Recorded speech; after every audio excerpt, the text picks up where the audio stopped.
The streets of Lisbon have been invaded by a weird and wonderful array of vehicles. They come in many shapes and sizes, but they all cater to the growing number of visitors who've come to admire this beautiful city. I took a ride in Daniel's sidecar.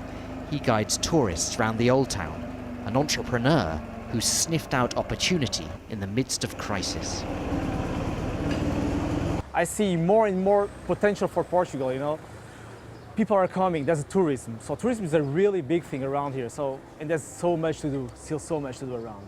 So sometimes people should just risk a little bit more and not be afraid. In downtown Lisbon, more risk takers.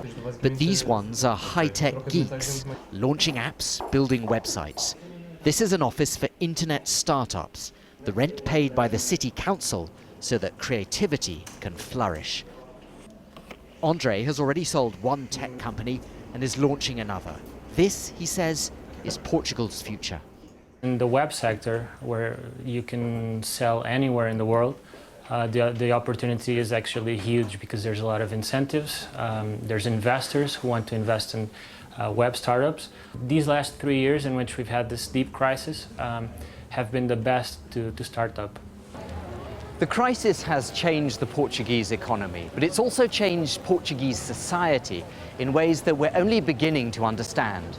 Many young people have emigrated, and many of those that have stayed are choosing to have fewer and fewer children. Faz a limpeza do olho. Antenatal classes for expecting parents. But the cold truth is that Portugal's population is falling. More people are leaving and dying than are being born. This nurse says many couples feel they can't afford to have children. It's very worrying. In a few years, we won't have a new generation. We won't have productive people to keep things going. We'll be in a country of people who are 40, 50, 60 and 70 years old. So the babies born today will grow up in a different Portugal. Even if the recovery is sustained, the burden of looking after the old will be a lasting legacy of this economic crisis. Barnaby, Phillips, Al Jazeera, Lisbon.